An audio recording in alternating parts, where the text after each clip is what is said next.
Bert,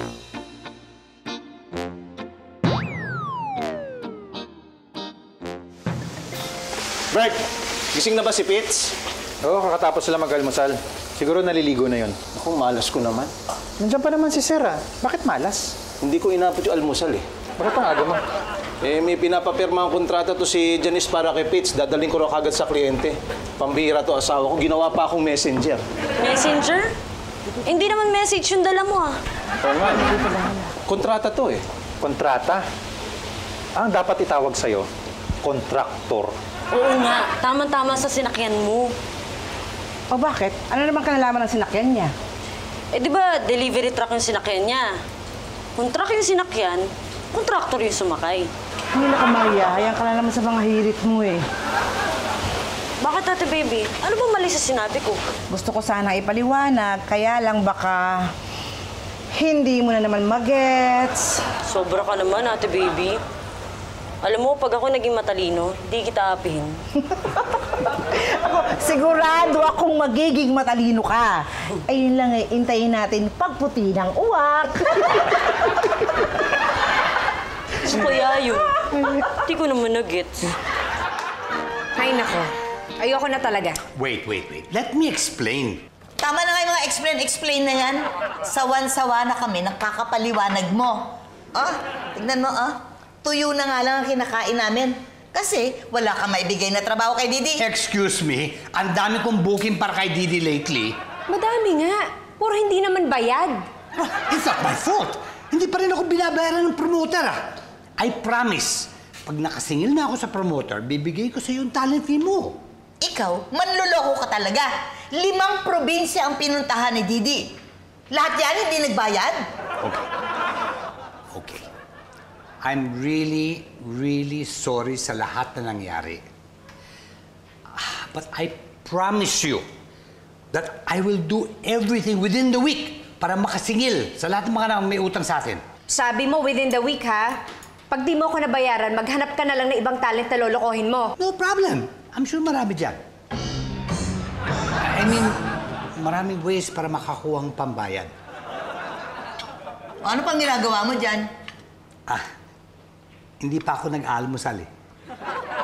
Kapal na ito, Tuyo na nga lang ang pagkain namin, rarakitin mo pa. Berka! Ay, bye! Akala ko nagligpit ka na eh. Salamat ka, may natira pang adobo. Ay, kain Elsa. Sige, thank you. Baby, chinek mo na yung ref? Ay, ma'am, si Maria na po ang nag-check. Eh, bakit? Eh, sabi ko, di ba ikaw ang tumingin? Eh, mami, nagpumilit po. Pinagbigyan ko na. Sagot mo yan, ha? Ikaw ang pinatitingin ko, eh. Ay, opo, ma'am. Sagot ko po yan. Ay, nasaan na yon? Ay, Maria! Maria! Tawag ka ni ma'am. Chinek mo na yung ref? Opo, ma'am. Tignan na muna kung anong kulang. Opo, ma'am. Sabihin mo, ano kulang? Ay, oo nga pala. Wala po, ma'am. Wala. Opo, ma'am. Sigurado ka? Opo. Chinek mo bang maigi? Oo naman. Tinignan ko mula taas hanggang baba. Pati likod kompleto. Buo pa yung kaha, yung motor, yung ilaw, yung magnet sa pinto, pati yung gulong. Wala po talagang kulang. Ay, naku Maria, mabuti pa. Doon ka na lang muna sa kwarto ni Clarissa, i-check mo. Ano naman magkukulang dun? Gusto na ba nakawan? Eh, basta umakit ka na sa kwarto, linisin mo yung banyo. Alam niyo kung anong kulang? Ano? Toyo. Walang lasa tong adobo eh.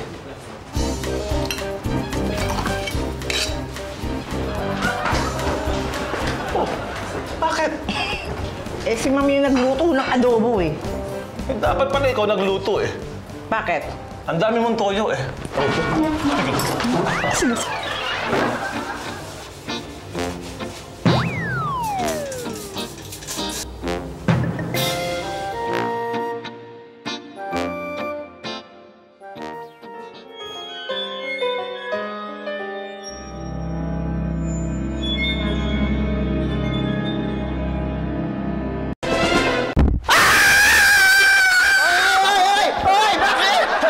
Talo yung Miami! Ano ka ba? Replay yan! Yun na nga, akala ko mananalo eh. Gila mo na nga, patay mo na yan. Baka maliit pa tayo sa opisina. Pitch, ito pala yung pinapapirma ni Janice, oh. Oh, nandito pa kayo. Hindi, tapusin ko lang to. Paalis na rin kami. Saan lakad nyo? Go grocery.